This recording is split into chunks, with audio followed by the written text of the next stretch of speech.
મિત્રો, સંસ્કૃતનો એક પ્રખ્યાત શ્લોક છે, ઉદ્યમેનૈવ હિ સિદ્ધ્યંતિ કાર્યાણી ન મનોરથે નહીં સુપ્તસ્ય સિંહસ્ય પ્રવિશંતિ મૃગાહ. અર્થ, કોઈ પણ કાર્ય અગર આપણે સિદ્ધ કરવું છે, કોઈ પણ સ્વપ્ન આપણે પૂર્ણ કરવું છે, તો તેના માટે સતત અને સખત પ્રયત્નો કરતા રહેવા પડશે. જેમ કે ઉદાહરણ તરીકે કહ્યું છે ને કે કોઈ સૂતેલા સિંહના મુખમાં એની મેળે કોઈ મૃગ, કોઈ હરણ પ્રવેશ નથી કરી જવાનું.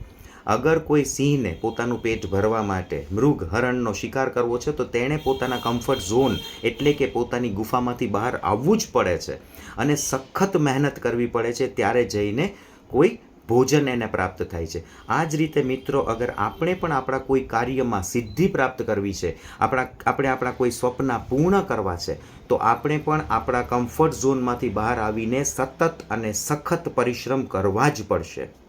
Think about it.